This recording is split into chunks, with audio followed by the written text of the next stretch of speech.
Okay. એલોહિમ સર્વ સત્તાધીશ છે એ વિશે આજે આપણે સમજીએ. મનુષ્ય જે છે, મનુષ્ય તરીકે આપણી જે મોટાભાગની ચિંતા અને જે અસ્વસ્થતાનું જે મુખ્ય કારણ છે ને, એમાં એક ભ્રમ રહેલો છે. અને ભ્રમ એ છે કે આપણે એવું માનીએ છીએ, એવા ભ્રમમાં રહીએ છીએ કે બધું આપણા નિયંત્રણમાં છે, આપણા કંટ્રોલમાં છે. આ હું કંટ્રોલ કરી શકું છું, આપણે કંટ્રોલ કરી શકું છું, એવું માનવાના લીધે, એવા ભ્રમના લીધે આપણા જીવનની મોટા ભાગની ચિંતાઓ કે અસ્વસ્થતાના કારણો છે.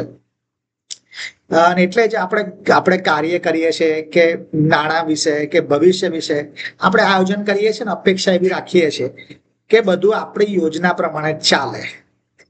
પણ એવું થતું નથી. ઘણી બધી વખત એ અણધારી માંદગી આવી જાય કે આર્થિક નુકસાન થઈ જાય કે વિલંબ થઈ જાય એટલે આપણે બહુ ભાંગી જઈએ, આપણે બહુ નિરાશ થઈ જઈએ, બહુ ચિંતામાં આવી જઈએ, બહુ અસ્વસ્થ બની જઈએ. અને એટલે જ આ બધી જે અસ્વસ્થતાની વચ્ચે બાઇબલ આજે આપણને એક અચળ સત્ય આપે છે, અને એ છે ગીત શાસ્ત્ર 103:19. ગીત શાસ્ત્ર 103:19.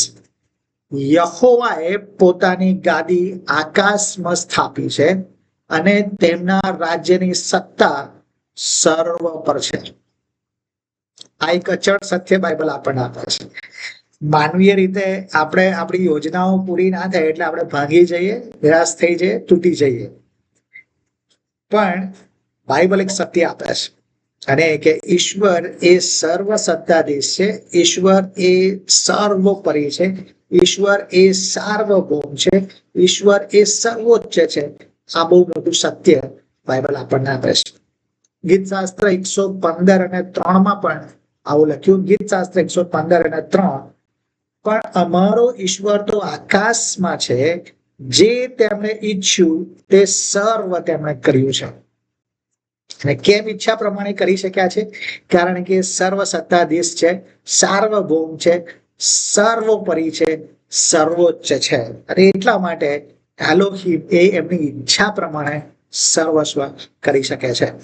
અને એટલે આજે આપણે જે સમજવા માંગીએ છીએ કે જ્યારે એલોહિમ એ સર્વ સત્તાધીશ છે, એનો અર્થ એ થયો કે ભાઈ કે એલોહિમની પાસે એ સુપ્રીમ ઓથોરિટી છે, સર્વોચ્ચ સત્તા છે, અને એમની ઈચ્છાને કોઈ રોકી શકે એવી કોઈ શક્તિ, કોઈ માણસ, કોઈ સામર્થ્ય અસ્તિત્વમાં જ નથી કે જે આ સર્વ સત્તાધીશની સત્તાને રોકી શકે. એલોહિમની સત્તા એ સર્વોપરી છે. બીજું જે એનો અર્થ એ થાય કે એમનું જે શાસન છે એ અલ્ટિમેટ રૂલ છે, અંતિમ શાસન છે. એ કોઈને જવાબદાર નથી. પ્રભુએ કશું કરવું હોય તો કોઈની પરવાનગી લેવાની જરૂર નથી, અને એમણે કોઈને એકાઉન્ટેબલ બનવાની જરૂર નથી. એ જ અલ્ટિમેટ રૂલર છે, એટલે કોઈને જવાબદાર નથી. એમના નિર્ણયોને કોઈ બદલી પણ ના શકે. અલ્ટિમેટ એ જે બોલે એ નિયમ, એ જે કહે અને જે આપે તે આજ્ઞા, એને કોઈ બદલી શકે નહીં. એમના નિર્ણયોમાં કોઈ બદલાવ લાવી શકે નહીં. એ કોઈને જવાબદાર છે નહીં. ત્રીજું જે થાય છે અને છે કે સર્વ સત્તાધીશ ઈશ્વર છે, એનો અર્થ એ થયો કહેવાય કે એમની પાસે અધિકાર ચલાવવાનો સંપૂર્ણ શાસન કરવાનો એમની પાસે અધિકાર છે. Absolute right to govern. ચલાવવા માટે, શાસન કરવા માટેનો સંપૂર્ણ અધિકાર એમની પાસે છે. એટલે એમની ઈચ્છા મુજબ એ કાર્ય કરે અને સંપૂર્ણપણે સ્વતંત્ર છે. એમને કોઈ બાંધી શકે નહીં, કોઈ રોકી શકે નહીં, કોઈ અડચણ આવી શકે નહીં. બધું એમની ઈચ્છા પ્રમાણે કરી શકે. સત્તાધીશ નો અર્થ એ થાય કે સર્વોચ્ચ સત્તા, સુપ્રીમ ઓથોરિટી. બીજું થાય અલ્ટિમેટ રૂલ, અંતિમ શાસન. અને એબ્સોલ્યુટ રાઇટ ટુ ગવર્ન, એટલે કે શાસન કરવાનો સંપૂર્ણ અધિકાર એમની પાસે છે. અને એટલે હવે આ જે અસ્તિત્વનો પ્રભુનો જે ગુણ છે, એને આપણે જો વધારે ઊંડાણથી સમજવું હોય તો આપણે બાઇબલના જે કેટલાક શબ્દો છે, હિબ્રુ શબ્દો, ગ્રીક શબ્દો અને પ્રભુનું જે નામ છે એના ઉપરથી આપણને ખબર પડે છે. કારણ કે સર્વસત્તાધીશ પણ તો એના માટેનો કોઈ ચોક્કસ ગ્રીક કે હિબ્રુ શબ્દ નથી. અલગ અલગ નામો અને બાઇબલમાં અલગ અલગ કલમો જે વપરાય છે, એમાં જે શબ્દો વપરાયા છે એ ઈશ્વરના સર્વસત્તાધીશપણાને પ્રગટ કરે છે. પણ આપણે ગઈ વખત એવું જોયેલું કે એલોહીમ સર્વસમર્થ છે, બરાબર, અને એમાં પણ આપણે જોયેલું કે ઈશ્વરની પાસે સર્વસત્તા છે, બરાબર. અને એટલે સર્વસત્તાધીશ એલોહીમ અને સર્વસમર્થ એલોહીમ આ બેની વચ્ચે તફાવત છે. ઓકે, જો એલોહીમ સર્વસમર્થ છે ને એટલે એનો અર્થ એ થયો કે ભાઈ કે એમની પાસે સામર્થ્ય છે, એમની પાસે પરાક્રમ છે, એમની પાસે એ પરાક્રમ છે, એમની પાસે સામર્થ્ય છે, શક્તિ, કશું બી કરવા માટેનું સામર્થ્ય એમની પાસે છે. એને કહેવાય એલોહીમનું સર્વસમર્થપણું. પણ સર્વોચ્ચપણું એનો અર્થ શું થયો કહેવાય કે એ જે સામર્થ્ય એલોહીમની પાસે છે એનો ઉપયોગ યોગ્ય રીતે, યોગ્ય સમયે, યોગ્ય હેતુ માટે એમની ઈચ્છા પ્રમાણે કરવાની સત્તા અને નિયંત્રણ કરવાની સત્તા, એને એવું કહેવાય કે સર્વોચ્ચપણું, સર્વોપરિતા. એલોહીમ બધા જ સામર્થ્ય ધરાવે છે, પણ એ સામર્થ્ય ઉપર એમનો કંટ્રોલ છે, એમની સત્તા છે, એને એ યોગ્ય સમયે, યોગ્ય જગ્યાએ, યોગ્ય રીતે ઉપયોગ કરવાનો એમની પાસે સત્તા છે, નિર્ણય લેવાનો અધિકાર છે. એને કહેવાય એલોહીમનું સર્વોપરીપણું. એટલે એક ઉદાહરણ સમજીએ આપણે. સર્વસમર્થ એટલે કે ઈશ્વરની પાસે સાજા કરવાનું સામર્થ્ય છે, પણ સાર્વભૌમત્વ એટલે એ સાજા કરવાનું સામર્થ્ય કોની ઉપર ઉપયોગ કરવાનો, ક્યારે ઉપયોગ કરવાનો, કેટલો ઉપયોગ કરવાનો એ નક્કી કરવાનો, નિર્ણય કરવાનો અધિકાર એ સાર્વભૌમત્વ કહેવાય. રાઈટ, અને એટલે એ સાર્વભૌમત્વની જાણે કે આપણે સમજીએ છીએ. એટલે આ બંનેમાં બહુ તફાવત છે, એનો આપણે જોઈએ છીએ. ઓકે, સો આપણે બીજા કેટલાક ગુણો જોઈ લઈએ કે જે બીજા શબ્દો જોઈએ, હિબ્રુ શબ્દો, ગ્રીક શબ્દો જોઈએ, ત્યાંથી આપણે વધારે ડિટેલમાં એને સમજી શકીએ. હિબ્રુ શબ્દ મેલેક શબ્દ વપરાયો છે. ગીત શાસ્ત્ર 47, 7 અને 8 કલમની અંદર વપરાયો છે મેલેક શબ્દ. જો હું વાંચું છું કલમ, ગીત શાસ્ત્ર 47, 7 અને 8. ઈશ્વર આખી પૃથ્વીના રાજા છે. આ રાજા છે માટે રાજા જે વપરાયો છે મેલેક શબ્દ વપરાયો છે. એટલે કે ઈશ્વર આખી પૃથ્વીના મેલેક છે. કેમ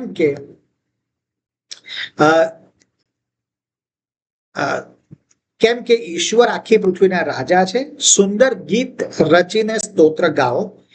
ઈશ્વર વિદેશીઓ પર રાજ કરે છે. ઈશ્વર પોતાના પવિત્ર સિંહાસન પર બિરાજે છે. અને એટલે સિંહાસન પર બિરાજનાર જે છે એ મેલેક છે. એટલે કે ઈશ્વર, જયારે મેલેકનો અર્થ જયારે જોઈશે, એટલે ઈશ્વર સત્તાવાર શાસક છે, એ રાજા છે. અને એ રાજા કે જેમની પાસે સત્તા છે, શાસન કરવાનો અધિકાર છે. પણ એલોહીમ એ રાજાઓના રાજા છે. અને એટલે જ ગીત શાસ્ત્ર 95:3 એવું લખ્યું, કેમ કે યહોવા મોટા ઈશ્વર છે, તે સર્વ દેવો પર મોટા રાજા છે. એટલે અલગ અલગ રાજાઓ હોય ને, એ રાજાઓ કદાચ કોઈક વારસાગત રીતે બને, કે કોઈકને ચૂંટવામાં આવે, કોઈનું ઇલેક્શન થાય, આગેવાની મળે, બરાબર, સો એ બદલાઈ શકે. પણ એલોહીમ જે રાજા છે ને, એવા રાજા છે કે જેનો કોઈ વિકલ્પ નથી. એમની જે માલિકી છે, એમનું જે રાજાપણું છે એ કાયદેસર છે, એ અચળ છે. અને એટલે એ એકમાત્ર રાજા છે. ઘણા શાસકોમાંના, ઘણા રાજાઓમાંના એક રાજા નથી. એ એકમાત્ર રાજા અને એકમાત્ર અધિકારી અને એકમાત્ર શાસક છે. એનો અર્થ થાય મેલેક. બીજો શબ્દ જે વાપર્યો છે એ માર્શલ શબ્દ વાપર્યો છે. ગીત શાસ્ત્ર 103 અને 19 શબ્દ વાપર્યો છે માસલ શબ્દ વાપર્યો છે અને એ છે એમાં તેમના રાજ્યની સત્તા એટલે તેમના રાજ્યની માસલ સર્વ ઉપર છે, એટલે એમનો જે અધિકાર છે એ સર્વ ઉપર છે. અને એ આપણે અહીંયા વાંચ્યું કે તેમની રાજ્યની સત્તા સર્વ ઉપર છે, એમના માસલ એમનો અધિકાર સત્તા એ સર્વની ઉપર છે. એટલે કે ઈશ્વરનું જે સાર્વભૌમત્વ છે ને એ નિષ્ક્રિય નથી, પણ એ છે ને એ સક્રિય છે. એ ઘટનાઓને જોઈને બેસી નથી રહેતા. ઈશ્વર એ સ્વર્ગમાં બેસી રહેતા નથી, પણ એ આખા જગતના ઘટનાઓ પર રાજ કરે છે, એને નિયંત્રિત કરે છે. અને એટલે સૃષ્ટિ નો જે કોઈ પણ વિસ્તાર, સૃષ્ટિનો દરેકે દરેક વિસ્તાર એ ઈશ્વરની સત્તાની બહાર છે જ નહીં. કોઈ સ્વતંત્ર ઝોન નથી, કોઈ બહાર કાઢી નાખેલું કે જેની ઉપર ઈશ્વરનો અધિકાર ના હોય એવું કશું જ દુનિયામાં સૃષ્ટિ ઉપર નથી. બધું ઈશ્વરના સાર્વભૌમત્વ હેઠળ જ આવે, ઈશ્વરના સર્વોપરિતા હેઠળ જ આવે. અને એટલે એ માસલ છે, સર્વ ઉપર એમની સત્તા છે. ઓકે, ત્યાર પછી આપણે બીજો શબ્દ જે વપરાયો છે એ એત્સાહ શબ્દ વપરાયો છે. આ એત્સાહ શબ્દનો અર્થ થાય હેતુપૂર્ણ યોજના, અફર સંકલ્પ, નિર્ધારિત હુકમ, એવો અર્થ થાય એત્સાહ. એટલે યશાયા 14 અને 27 માં આવું કે છે, યશાયા 14 અને 27 આવું કે છે, કેમ કે સૈન્યોના ઈશ્વર યહોવાએ જે એત્સાહ કરી છે એટલે કે યોજના કરી છે, એત્સાહ કર્યો છે એટલે કે સંકલ્પ કર્યો છે, તેને કોણ રદ કરી શકે? એટલે એલોહિમ જે સંકલ્પ કરે છે, એલોહિમ જે એત્સાહ કરે છે, એને કોઈ રદ ના કરી શકે.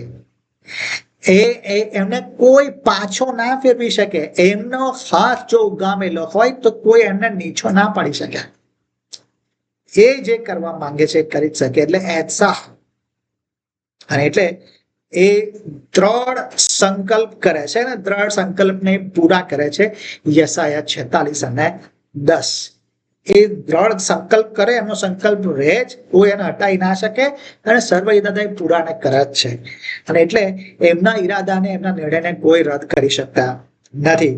એટલે પરિસ્થિતિઓ ગમે તે આવે પણ એમની યોજનાને કદી બદલી શકે નહીં. ઈશ્વરનો જે હેતુ છે એ સનાતન છે, એ અચૂક છે અને પૂર્ણ થાય જ છે. બહુ ગજબ એક વાક્ય છે ને એ કહે છે કે God does not react, he acts according to eternal purpose. એટલે ઈશ્વર છે ને કદી પ્રતિક્રિયા નથી આપતા. એ જે કઈ કરે છે એ એમના સનાતન હેતુઓને પૂરા કરે જ છે.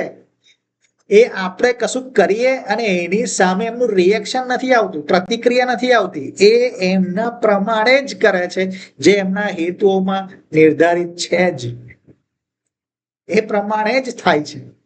આપણે ગમે તે કરી લઈએ કે દુનિયાનો કોઈ પણ મોટો અધિકારી ગમે તે કરે, ગમે તે રીતે વર્તે, પણ એમની જે ઈચ્છા છે, એમનો જે પર્પસ છે, એમનો જે હેતુ છે, એને કોઈ ના રોકી શકે.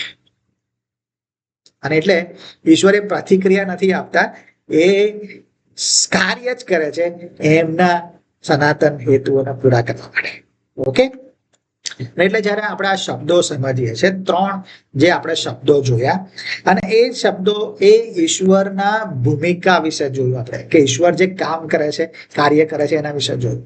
પણ ઈશ્વરનું એક નામ છે, એ નામ ઈશ્વરની સર્વોપરિતાને શિખર ઉપર લઈ જાય છે, સર્વોચ્ચ બતાવે છે. એટલે એમનું નામ એ છે એલ એલિયોન, એટલે સર્વોચ્ચ ઈશ્વર. એલ એલિયોન મૂળ હિબ્રુ શબ્દ છે, એલા પરથી આ શબ્દ આવ્યો છે. એલા, જો એલાનો અર્થ થાય ઉપર ચડવું અથવા તો ઉચ્ચતમ સ્થાને બિરાજવું, એલાનો અર્થ એ થાય. અને એના ઉપર ત્યાં શબ્દ બન્યો છે એલ એલિયોન. એલ એટલે કે ઈશ્વર ને એલિયોન એટલે સર્વોચ્ચ, સર્વોચ્ચ ઈશ્વર. એટલે આ નામ એ એલોહિમની જે સત્તા છે એને અત્યંત ઊંચે સૌથી ઉપર મૂક્યા છે અને એટલે એમનું જે શાસન છે, એમનો જે અધિકાર છે, એને કોઈની પરવાનગી લેવાની જરૂર નથી. એમનું શાસન એ સ્થાપિત અને સનાતન શાસન છે અને એને કોઈ લાવી શકે નહીં, એને અટકાવી શકે નહીં. ઉત્પત્તિ 14 અને 18-20 ની અંદર આ શબ્દ વપરાય છે. ઉત્પત્તિ 14-18-20 ની અંદર જ્યાં સાલેમનો રાજા મલ્ખીસેદેક આવે છે અને ઇબ્રાહીમની સાથે એ વાત કરે છે, ત્યારે એ શબ્દ વાપરાય છે અને એવું કહે છે કે તે પરાત્પર ઈશ્વર એલ અલિયોનનો યાજક હતો. કોણ? રાજા સાલેમનો રાજા મલ્ખીસેદેક. અને તેણે ઇબ્રાહીમને આશીર્વાદ આપીને કહ્યું, પરાત્પર ઈશ્વર એટલે એલ અલિયોન, જે આકાશ તથા પૃથ્વીના ધણી, તેમનાથી ઇબ્રાહીમ આશીર્વાદિત થાઓ. પરાત્પર શબ્દ આપણે ગુજરાતીમાં જોઈએ છે, એલ એલિયોન. પણ બીજો એક શબ્દ અહીંયા મહત્વનો વપરાયો છે અને એ છે કોને શબ્દ. પૃથ્વીના ધણી, ધણી માટે જે શબ્દ વપરાયો છે, કોને શબ્દ વપરાયો છે. આ કોનેનો જે અર્થ છે એ કાયદેસરના માલિક છે. એટલે કે જ્યારે કોઈ જમીન હોય તો જમીનના કોઈ કાયદેસરનો માલિક હોય અને સંપૂર્ણ હક ધરાવતો હોય જમીન ઉપર, તો એ પ્રકારના પ્રભુ એ આખી સૃષ્ટિના માલિક છે, સૃષ્ટિના પ્રભુ છે અને બિનહરીફ માલિક છે. એની સામે કોઈ છે જ નહીં. એ આખી સૃષ્ટિના બિનહરીફ માલિક છે. અને એટલે જ ગીત શાસ્ત્ર 97 અને 9 આપણને બહુ જ મોટી ખાતરી આપે છે. એ કહે છે કે હે યહોવા, તમે આખી પૃથ્વી પર પરાત્પર એટલે કે આલ્યોન છો, તમે સર્વ દેવો કરતા શ્રેષ્ઠ છો. અને આ દર્શાવે છે કે ઈશ્વર છે ને એ કોઈ એક પ્રદેશના દેવ નથી. અલગ અલગ જે કહેવાતા દેવી દેવતાઓ છે ને, એમના અમુક સ્થળ જ હોય અને એ સ્થળ પૂરતા એ મર્યાદિત હોય. ચોક્કસ અત્યારે એનું નામ નથી આપતો બધાના તમને, પણ તમે ફરી કોઈ વખત આપણે જો પર્સનલી વાત કરવાની તો આપણે તમને નામ બધા આપીશ. પણ આ અલગ અલગ એના છે ને બહુ પેલા એને પ્રાદેશિક દેવો કહેવાય કે જે કોઈ ચોક્કસ જગ્યા ઉપર અધિકાર ધરાવતા હોય. પણ આ જે છે ને એ પ્રભુ એ સાર્વત્રિક રીતે સર્વોચ્ચ છે. એ કોઈ એક જગ્યા ઉપર પ્રભુ છે એવું નથી. અને એટલે એલ એલિયોન એ એમની બરાબરી કોઈ કરી શકે નહીં.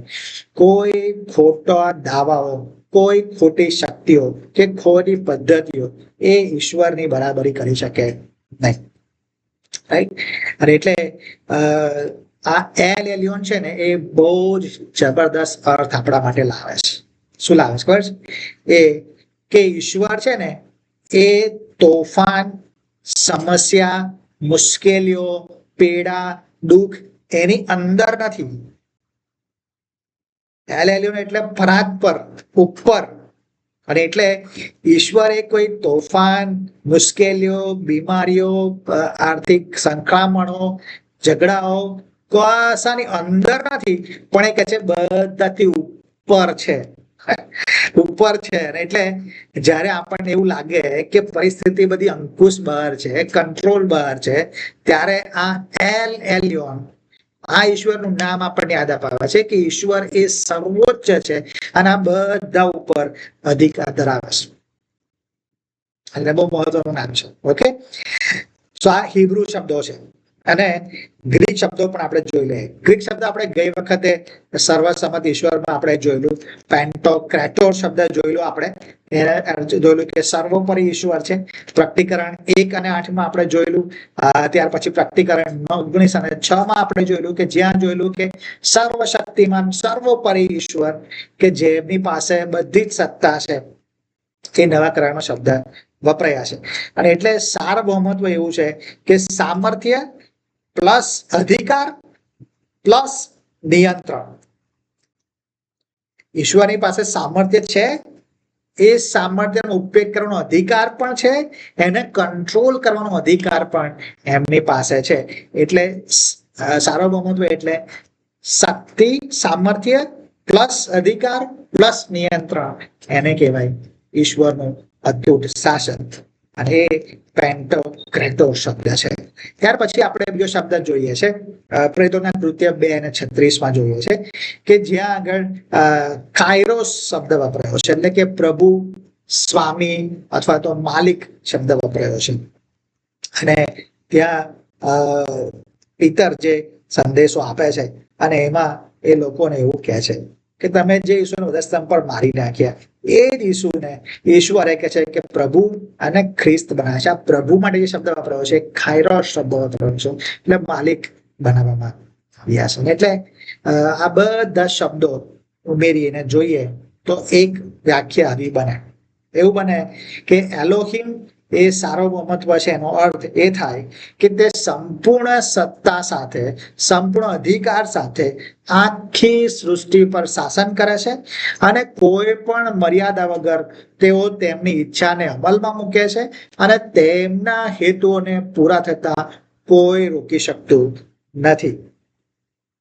બધા જ શબ્દોનો કન્ક્લુઝન આ થાય કે એમની પાસે સંપૂર્ણ અધિકાર છે અને એ અધિકારથી શાસન કરે છે.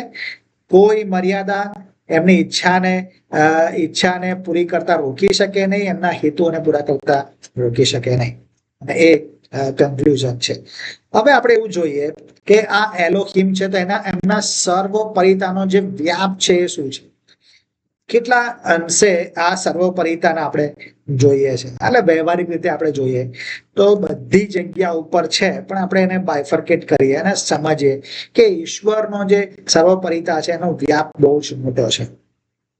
એમાં આપણે બે વસ્તુ જોઈએ છે. એક, એલોહિમ એ એમનો જે સર્વોપરિતા છે, એમનો જે એ સનાતન છે, એમનો અધિકાર છે એ સનાતન છે. એ થોડાક સમય માટે કે શરત સાથે એ અધિકાર ધરાવતા નથી. એ કાયમી અધિકાર છે એમની પાસે. એ શાસન કરવાનો કોઈ પ્રયાસ નથી કરતા, એ શાસક છે જ.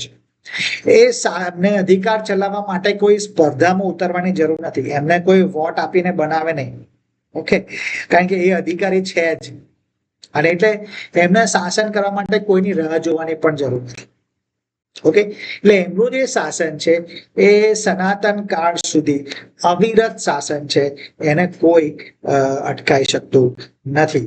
ને એટલે આપણે એમનું જોયું છે કે બધા સંપૂર્ણ શાસન સનાતન સમય માટે. એટલે આ પહેલો એમનો વ્યાપ જોઈએ છે કે એ સનાતન છે. ઓકે, સમયના સંદર્ભમાં એ સનાતન છે. ઓકે, હવે એમનો વ્યાપ બીજો એ જોઈએ કે એમનો જે અધિકાર ક્ષેત્ર છે ને એ સાર્વત્રિક છે. ઓકે, એલોહિમનો જે અધિકાર છે એ સાર્વત્રિક છે. હવે આપણે એને અલગ અલગ રીતે જોઈએ, સમજીએ કે કેવી રીતે સાર્વત્રિક છે. તો પહેલું એવું સમજીએ કે આખી સૃષ્ટિ ઉપર ઈશ્વરનો અધિકાર છે, એમની સર્વોપરિતા છે. જે પ્રકૃતિના જે નિયમો છે ને એ પ્રકૃતિના નિયમો ઈશ્વરને ચલાવતા નથી. પ્રકૃતિના નિયમો ઈશ્વરે બનાવ્યા છે, ઈશ્વરે ઘડ્યા છે. જો તને બહુ જ મસ્ત ઉદાહરણ આપ્યું. આપણે આ જે બોડી છે આપણી બોડી કોઈ પણ પ્રકારના પેલા ઓક્સિજન વગર કેટલાક અંશે આપણે ઉપર જવું હોય ને તો જઈ ના શકીએ. આપણને ઓક્સિજન પેલું લગાવવું પડે, કારણ કે એની રચના ઉપર ઓક્સિજન નથી, ઊંચાઈ ઉપર. પણ ઇન્ટરેસ્ટિંગ શું છે કે પ્રભુ ઈસુ ખ્રિસ્ત એ શરીર સાથે, આપણા જેવા શરીર સાથે એ સ્વર્ગમાં છે. જો પ્રભુ ઈસુ ખ્રિસ્ત ઉપર ગયા અને આ ધરતી જો ગુરુત્વાકર્ષણ બળ એમને ખેંચે, પણ પ્રભુ ઈસુ ખ્રિસ્તને ખેંચી શકે? પાડી શકે નહીં છે, પાડી શકે નહીં. પાણીની ઉપર કોઈ ચાલી ના શકે, અંદર ડૂબી જાય. પ્રભુ ઈસુ ખ્રિસ્ત પાણી ઉપર ચાલ્યા. એટલે પ્રકૃતિના જે નિયમો છે ને એ ઈશ્વરને ચલાવે ને, ઈશ્વરને બાંધી ના શકે. પ્રકૃતિના નિયમોથી ઉપર ઈશ્વર છે, કારણ કે આ બધા જ પ્રકૃતિના નિયમોને ઈશ્વર જ ઘડ્યા છે. ઓકે, એટલે ઈશ્વર એ બધા કુદરતી બાબતોને ઈશ્વર આજ્ઞા કરે ને એમણે માનવી પડે. બરાબર? એટલે ત્યાં આપણે જોઈએ તો બહુ સરસ વાત છે કે જે આ બધા પ્રકૃતિના નિયમો છે ને એ નિયમિત રીતે ઈશ્વરની આજ્ઞાઓ ઢાળે છે. પણ એમાં બદલાવ કરવામાં આવે ત્યારે આપણે જોઈએ છે કે ચમત્કાર થાય છે. દાખલા તરીકે સમુદ્રના બે ભાગ થઈ જાય, આ બે ભાગ થઈ જાય તો એ આપણે ચમત્કાર તરીકે જોયું, કારણ કે એ સ્પેશિયલ પ્રભુની સામેલગીરી જોઈએ છે કે પ્રભુ ચમત્કાર કરે છે. ઓકે, પણ નેચરલ લોઝ જે બધા છે, પ્રકૃતિના જે નિયમો છે, એ બધાની ઉપર પ્રભુ કામ કરે છે. ઓકે, એટલે આખી સૃષ્ટિ ઉપર પ્રભુનો અધિકાર છે. ગયા વખતે આપણે વધારે જોઈ લો, અત્યારે એમાં વધારે ડિટેલમાં તમને કહેતો નથી. ઓકે, બીજું આપણે જોયું છે કે મનુષ્યો ઉપર અને મનુષ્યની બધી જ પરિસ્થિતિઓ ઉપર ઈશ્વરનો અધિકાર છે. નીતિવચન 16 અને 1 એવું કહે છે કે માણસો મનમાં સંકલ્પ કરે છે, પણ જીભથી ઉત્તર આપવો તે યહોવાના હાથમાં છે. એટલે માણસો ગમે તેટલું આયોજન કરે, ગમે તેટલી વાત કરે, ગમે તેટલું કરે, પણ અલ્ટિમેટલી નિર્ણય પ્રભુ યહોવાના હાથમાં છે. નીતિવચન 16 અને 9 જ કહે છે, મનુષ્યનું હૃદય પોતાના માર્ગનું આયોજન કરે છે, પણ યહોવા તેના પગલા સ્થિર કરે છે. પ્રભુ જ તેમના પગલા સ્થિર કરે છે. હવે અહીંયા એક બહુ મોટો પ્રશ્ન ઉભો થાય કે જો બધું પ્રભુ જ કરતા હોય તો માણસની પસંદગીનો હેતુ શું? આપણને એવું થાય કે જો બધું જ પ્રભુ કરે છે તો માણસની પસંદગીનું શું? માણસ પાપ કરે છે એ પણ પ્રભુની ઈચ્છાથી કરે છે. એવું એક મોટો બાબત આપણને આવે, પણ એવું નથી. ઈશ્વર એ બધી જ બાબતોને જાણે છે. ઈશ્વર એ બધી જ બાબતોને પારખે છે. ઈશ્વર બધી જ બાબતોને કંટ્રોલ કરે છે, રાઈટ? પણ માણસની પાસે પોતાની સ્વતંત્ર ઈચ્છા શક્તિ છે, પોતાની પસંદગી છે. પણ એ પસંદગી કરે છે, પણ ઈશ્વર એમનું નિયંત્રણ, એમની જે અલ્ટિમેટ ઈચ્છા છે એને કદી પૂરી કરતા રોકી શકતા નથી. દાખલા તરીકે જે આપણે છે ને એને સમજવાનું એ છે કે ઈશ્વર છે ને એમની બે પ્રકારની ઈચ્છા છે, બે પ્રકારના હેતુ પ્રભુ રાખે છે. પહેલો હેતુ પ્રભુનો એ છે કે જે નૈતિક હેતુ છે પ્રભુનો, ઈચ્છા છે પ્રભુ, નૈતિક ઈચ્છા. શું ઈચ્છા છે? કે કોઈ માણસ એ નાશ ના પામે. આ પ્રભુની નૈતિક ઈચ્છા છે. અને એટલે કોઈ માણસનો નાશ ના થાય એના માટે પ્રભુએ બધી જ વ્યવસ્થા કરી, તારણની વ્યવસ્થા કરી દીધી. અને એ માણસ કરી શકતો નહોતો, એ પ્રભુએ જ શરૂ કર્યું અને પ્રભુ જ એને પૂરી કરે છે. આપણે ફિલિપી 1:6 વાંચીએ છીએ, જે આપણે જોઈએ છે કે ઈશ્વરે સારું કામ શરૂ કર્યું છે, ઈશ્વરે તારણની યોજના શરૂ કરી છે અને એ જ પૂરી કરે છે. બરાબર? એટલે આ ઈશ્વરની ઈચ્છા છે કોઈ માણસ એ નાશમાં ના જાય, રાઈટ? પણ ઘણા બધા લોકો નાશમાં જશે. કેમ જશે? તો ઈશ્વરની ઈચ્છા પૂરી ના થઈ એવું થયું કહેવાય ને, પણ એવું નથી, રાઈટ? એટલે ઈશ્વરીય નૈતિક ઈચ્છા છે, એટલે ઈશ્વરીય નૈતિક ઈચ્છા પૂરી નહીં થાય એવું શક્ય છે. ઓકે, કેમ? કારણ કે માણસ પાસે સ્વતંત્ર ઈચ્છા શક્તિ છે. પણ બીજી જે ઈચ્છા છે એ ઈશ્વરનું સાર્વભૌમ ઈચ્છા છે. એને સોવરિન વિલ કહે છે. પેલી છે મોરલ વિલ કહે છે અને એને સોવરિન વિલ કહે છે, સાર્વભૌમ ઈચ્છા છે. એટલે ઈશ્વરનું રાજ્ય આવશે, નવી સૃષ્ટિ થશે, નવું આકાશ બનશે. એ ઈશ્વરની સાર્વભૌમ ઈચ્છા છે, એટલે એને કોઈ રોકી ના શકે, કોઈ રોકી નહીં શકે. એ આવશે, આવશે ને આવશે. માણસો ગમે તેટલો પ્રયત્ન કરે પણ એ ઈશ્વરના રાજ્યને આવતા રોકી શકે નહીં. શૈતાન ગમે તેટલા પ્રયત્ન કરે પણ એ ઈશ્વરની ઈચ્છાને પૂરી કરતા રોકી શકે નહીં. અને એટલે જ પ્રભુ ઈસુ ખ્રિસ્ત વધસ્તંભ જેને શૈતાનને લાગ્યું કે આ તો બહુ સારું થઈ ગયું, હું જીતી ગયો, પણ અલ્ટિમેટલી વધસ્તંભથી તો પ્રભુએ તારણની યોજનાને પૂરી કરી દીધી. અને એટલે ઈશ્વરની આ સોવરિન વિલ છે કે એમનું રાજ્ય સ્થપાય સનાતન સમય માટે, એને કોઈ નહીં રોકી શકે, રાઈટ? એટલે માણસ પોતાની પસંદગી કરે છે. દાખલા તરીકે આપણે એક ઉદાહરણ લઈએ એનું, યુસફના ભાઈઓએ એમની ઈચ્છા પ્રમાણે યુસફ સાથે કર્યું, પણ યુસફ માટે ઈશ્વરની જે ઈચ્છા હતી કે અલ્ટિમેટલી આ પ્રજાને બચાવવા માટે એનો ઉપયોગ કરે, તો એ થયું. એ ખાડામાં પડી ગયો કે જેલમાં જતો રહ્યો કે વેચાઈ ગયો, એનાથી કશું થયું નહીં. એ અલ્ટિમેટલી એ રાજા પછીના સ્થાન ઉપર આવ્યો છે. સો આ ઈશ્વરની સાર્વભૌમ ઈચ્છા છે. અને એટલે એને કોઈ રોકી ના શકે. ઓકે, એટલે માણસ ભૂલો કરે છે, એમની પસંદગીઓ કરે છે, પણ ઈશ્વર એમાંથી પણ સારું કરવાને માટે કામ કરે છે. રાઈટ?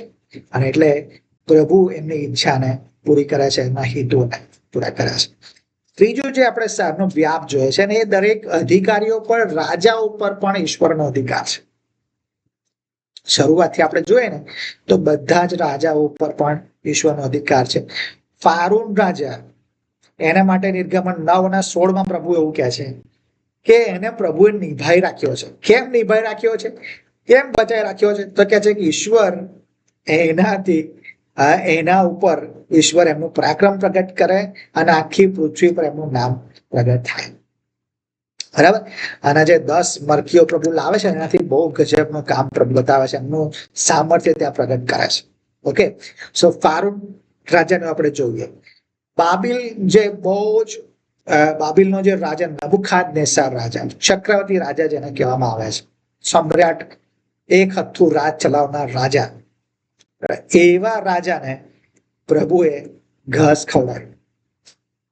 અને પ્રભુ ત્યાં આગળ દાનિયેલ 4:32 કહે છે, અને એ પોતે કબૂલ કરે છે, આ નબુખાદનેસ્સર રાજા કબૂલ કરે છે, અને એવું કહે છે કે મનુષ્યના રાજ્ય પર સર્વોચ્ચ શાસન કરનાર એ ઈશ્વર છે, અને એ ઈચ્છે એને એ શાસન આપે છે અને એમાંથી પાડી પણ નાખે છે. નબુખાદનેસ્સરનું રાજ્ય આપણે જોઈએ છે. નબુખાદનેસ્સર પછી જે હિસ્ટ્રીમાં જે રાજ્ય આવ્યું, આ ઇતિહાસને તમને સમજાવું છું કે અધિકારીઓ જે છે થઈ ગયા ઇતિહાસમાં, એ બધા ઉપર પણ ઈશ્વરનો અધિકાર હતો. નબુખાદનેસ્સર ઉપર ઈશ્વરનો અધિકાર જોયો. ત્યાર પછી એના રાજ્યની ઉપર આવે છે ને, તો એના જીતી લેનાર જે છે એ પર્શિયાનું રાજ્ય, અને આ પર્શિયન જે રાજ્ય છે એ રાજ્ય ઉપર પણ ઈશ્વરનો અધિકાર આપણે જોઈએ છે.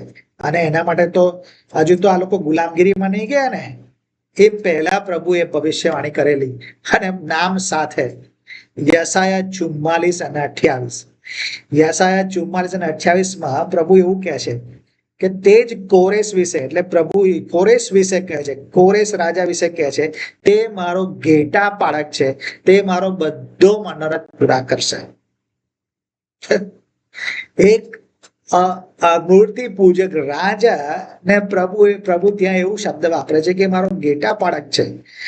યશાયા 45:1 કોરેશ મારો અભિષિક્ત છે એવું કહે છે, યહોવા. ગજબની વાત છે કે રોજ રાજાઓ ઉપર પણ ઈશ્વરનો અધિકાર છે. અને આ કોરેશ રાજા કે જે રાજાએ આ 70 વર્ષની બાબિલની ગુલામગીરી પછી આ ઇઝરાયલ પ્રજાને, યહૂદીઓને એ ગુલામગીરીમાંથી પાછા ઘરે મોકલે છે. આપણે એઝરાનું પુસ્તક એનો 1-2 અધ્યાયમાં વાંચીએ છીએ કે કોરેશ રાજાના સમયમાં આવું થયું. અને કોરેશ રાજાએ ખાલી એને છોડી મૂકે એવું જ નહીં, પણ બધી પ્રકારની મદદ કરી. મંદિર બાંધવા માટે મદદ કરી, અને પેલા કોટ બાંધવા માટે મદદ કરી. એટલે બધું પાછું આપ્યું, આર્થિક મદદ કરે છે. રાઈટ?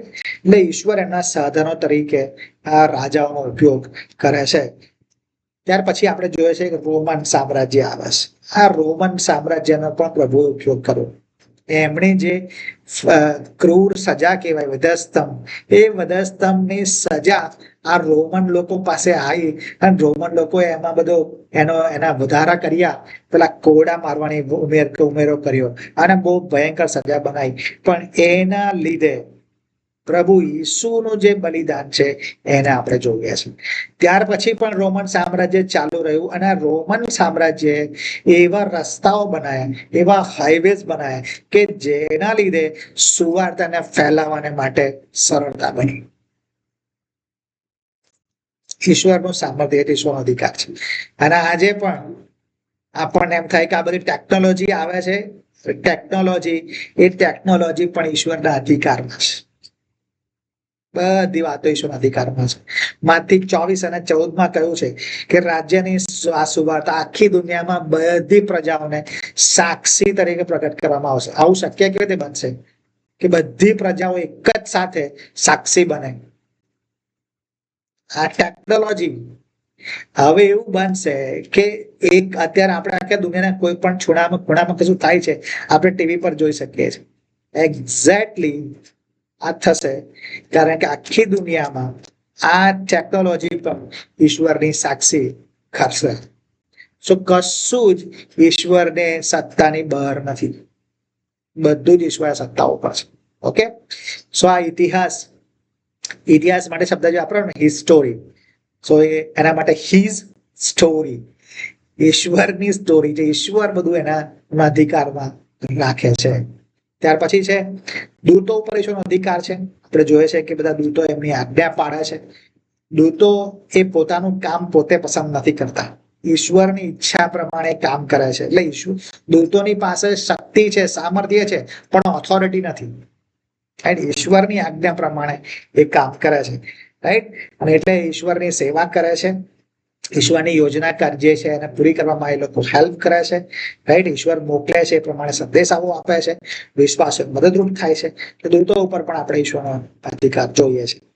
અને છેલ્લે આપણે એવું જોઈએ કે શેતાન ઉપર પણ ઈશ્વરનો અધિકાર છે. શેતાન પાવરફુલ છે પણ એ સોવરીન નથી, એ સર્વોચ્ચ અધિકારી નથી. ઈશ્વર સર્વોચ્ચ અધિકારી છે. એટલે જ અય્યુબની સતાવણી કરવી હતી એને તો ઈશ્વરની પરવાનગી લેવી પડે. આજે પણ 1 કોરિન્થી 10 અને 13 બહુ સ્પષ્ટ કહે છે.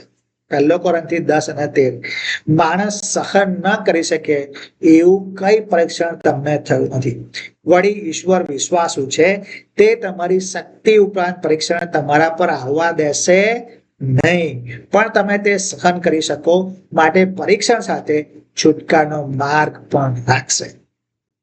એટલે આ બહુ સ્પષ્ટ છે.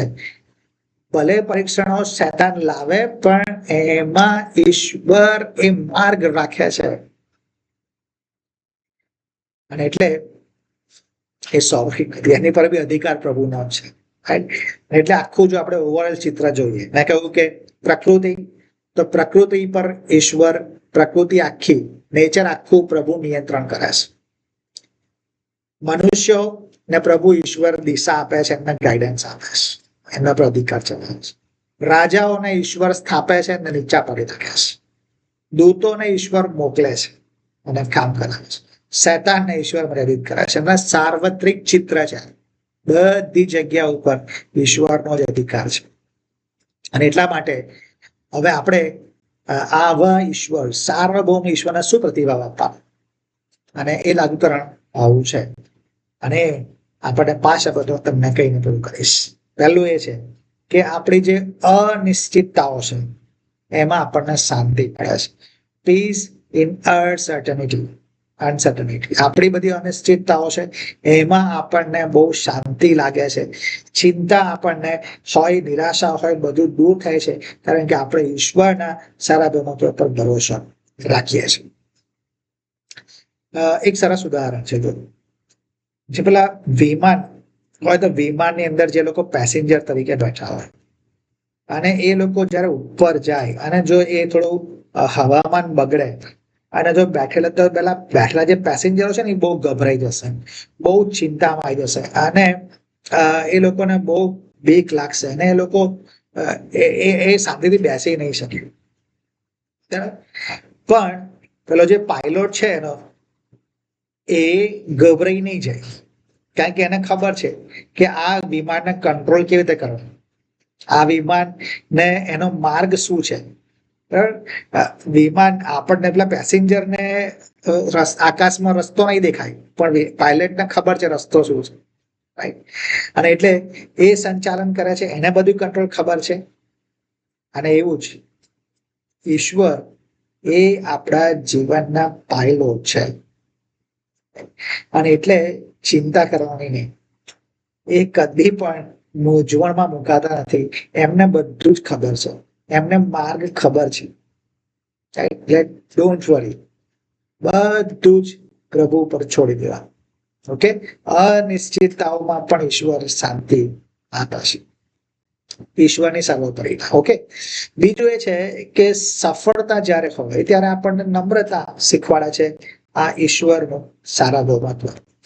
સફળતા ઘણી વખત આપણામાં અભિમાન લાવે કે આ મેં કર્યું છે, પણ આ સાર્વભૌમત્વ ઈશ્વરનું આપણને યાદ અપાવે છે કે આ બધા ઈશ્વરના અધિકાર હેઠળ કૃપાથી મળેલી ભેટ છે.